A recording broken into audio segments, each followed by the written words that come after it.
પનીર હાથની અંદર આવી જાય ને તો આપણે શું શું બનાવતા હોય છે, તો પંજાબી ડિશિસ બનાવીએ, પનીરના સબ્જી બનાવીએ, અલગ અલગ પાલક પનીર છે, મેથી પનીર છે, પણ હું બનાવીશ પનીર અને ચીઝમાંથી કલાકંદ એટલે કે મિષ્ટાન. અને કેટલું 5 મિનિટની અંદર આવવાના છે મહેમાન અને મારી પાસે મિષ્ટાન માટે બીજું કંઈ રેડી નથી, તો હું બનાવીશ પનીર અને ચીઝનું કલાકંદ. ચાલો મારી સાથે મારા રસોડામાં. ચલો આપણે બનાવી નાખીએ મસ્ત મજાની કલાકંદની રેસીપી ચાલુ કરીએ. કલાકંદ બરફી. કલાકંદ બરફીની અંદર હું લઈ લઈશ ફૂલ ક્રીમ નો મિલ્ક પાવડર. ફૂલ ક્રીમ મિલ્ક પાવડર સાથે મેં લઈ લીધું છે પનીર. પનીરનું કરી નાખશું ગ્રેટ કરીને, એટલે કે આપણે ખમણીને કરી નાખશું ઝીણો એવો ભૂકો. એની સાથે આપણે થોડું એવું લેશું ચીઝ. એમાં મને જોશે દૂધ. ચલો ભાઈ, હવે સમય આવી ગયો માપ લખવાનો. માપ લખવામાં મેં લઈ લીધું છે 200 ગ્રામ પનીરને ખમણીને, એની સાથે 50 ગ્રામ મેં લઈ લીધી છે ચીઝ ખમણીને. મેં લઈ લીધું છે બદામ પિસ્તા કાજુનો ભૂકો અને પિસ્તાની કાતલી ઉપર આપણે ડેકોરેટ કરવામાં. એની સાથે મેં લઈ લીધું છે 6 ટેબલ સ્પૂન ખાંડ, એટલે કે અડધી વાટકી જેટલી ખાંડ. એની સાથે મેં લીધી છે 3 table spoon milk powder. Milk powder થોડો વધઘટ તમે પણ કરી શકો. એની સાથે આપણે લઈ લીધું છે 5 ટેબલ સ્પૂન જેટલું દૂધ, એટલે કે એક નાની વાટકી જેટલું દૂધ. ચલો ભાઈ, આપણે તો ગેસની ઉપર પેન ગરમ કરવા માટે મૂકી દીધી છે. એની સાથે આપણે લઈ લેશું માપનું જે કીધેલું છે એ પ્રમાણેનું દૂધ. એની સાથે હું નાખી દઈશ એની અંદર બધી ખાંડ. ખાંડને આપણે કરી નાખશું મિક્સ. ખાંડ અને દૂધનું મિક્સિંગ સરસ રીતના મિક્સ થઈને આપણે એને મેલ્ટ કરી નાખશું. આને મીડિયમ તાપ ઉપર આપણે 1 થી 2 મિનિટ હલાવીને એને કરી નાખશું મેલ્ટ, જેથી કરીને ખાંડ અને દૂધનું મિક્સિંગ બહુ સરસ રીતના મિક્સ થઈ જાય. આની અંદર તમારે અલગ અલગ કલરની કરવી હોય તો તમે અલગ કલર પણ ફૂડ કલર નાખી શકો. જ્યાં સુધીમાં આપણી ખાંડ થોડી મેલ્ટ થાય છે એની સાથે આપણે લઈ લેશું આપણો પનીરનો ભૂકો. હું લઈ લઈશ બધો પનીરનો ભૂકો.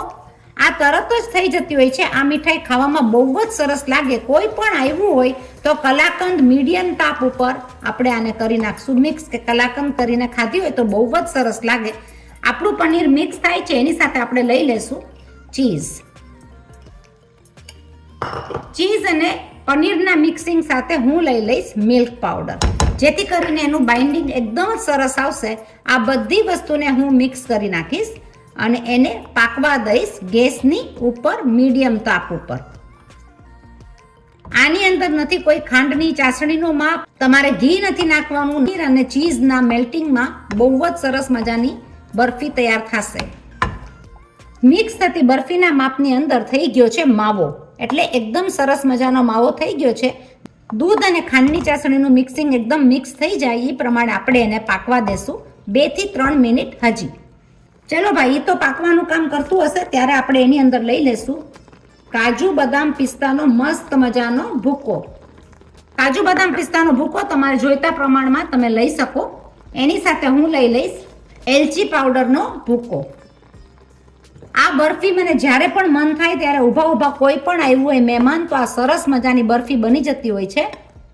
તો તમે જોઈ શકો છો કે એકદમ સરસ મજાનું પનીર પાકવા માંડ્યું છે અને સરસ રીતના સહેલી રીતના ફટાફટ આ થઈ જશે આપણી બરફી તૈયાર.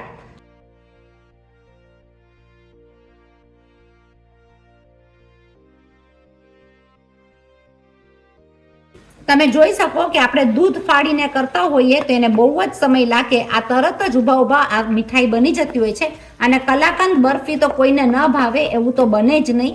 તો તમે જુઓ કે એનો રસો, એટલે દૂધ અને ચાસણીનો જે રસો છે એ ચૂસાતો જાય છે અને આપણું મિક્સિંગ બહુ સરસ રીતના તૈયાર થઈ ગયું છે.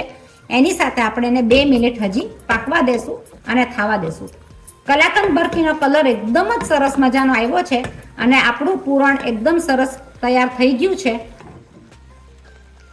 શકો કે આ બહુ જ સરસ મજાની બરફી તૈયાર થઈ ગઈ છે ને એમાંથી આપમેળે પોતાનું ઘી છૂટવા માંડી ગયું છે. તો આપણે આને ઢાળી લેશું આપણા પેનની અંદર. આ બરફી બહુ જ સરસ મજાની તૈયાર થતી હોય છે. જરૂર બનાવજો. સબસ્ક્રાઇબ કરો મારી ચેનલને લાઈફ ઇન ઓસ્ટ્રેલિયા વિથ બીના મોદી. 5 મિનિટની અંદર બરફી રેડી, ચાસણી વગર, ઘી વગર. કલાકંદને આપણી ટ્રેની અંદર. આ તમે જોઈ શકો કે આપણી બરફી એકદમ સરસ મજાની તૈયાર થઈ ગઈ છે. આપણે ઢાળી પણ લીધી છે. 5 મિનિટની અંદર કલાકંદ આપણી રેડી છે અને એકદમ જ સરસ મજાની દેખાય છે. ગરમ હોવાથી તમને બતાડી દઈએ આ રીતે. ઉપર આપણે ડેકોરેટ કરી શકીએ ગુલાબના ફૂલ, એની સાથે તમે લઈ શકો બદામ પિસ્તાનો ભૂકો અને વરખ. આપણી કલાકંદ એકદમ સરસ મજાની તૈયાર થઈ ગઈ. કોઈ તો કહેશે કે આ પનીર અને ચીઝમાંથી મીઠાઈ બનાવી છે, ચાસણી વગર કેટલી સરસ રીતના આ મીઠાઈ બની ગઈ છે. આ ક્યારેક કોઈ પણ ઘરે ઓચિંતાનું આવવાનું હોય ને તો હું તો આ ઘણીવાર બનાવી લઉં. શું હોય તૈયાર? ખાલી પનીર આપણા પાસે હોય તો પનીરમાંથી કલાકંદ બહુ જ સરસ બની જતી હોય છે. આપણે એના કાઢી લીધા છે પીસીસ અને આપણે કટ કરેલા પીસીસને કાઢીને લઈ લેશું ડીશમાં.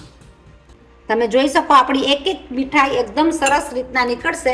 હું લઈ લઈશ આ બધી મીઠાઈ ડીશની અંદર. જુઓ કલાકંદના પીસીસ આપણા એકદમ જ સરસ રીતના નીકળતા જશે અને આપણે એનું ડિસ્પ્લે કરી નાખશું એકદમ જ સરસ રીતના. આ કલાકંદના પીસીસ બહુ જ સરસ રીતના નીકળ્યા છે ને બહુ સરસ બહાર જેવી એટલે કે થોડા પૈસામાં આપણે બનાવી નાખી રેસ્ટોરન્ટ જેવી મીઠાઈ. કંદોઈ જેવી મીઠાઈ આપણી સરસ મજાની તૈયાર થઈ ગઈ છે.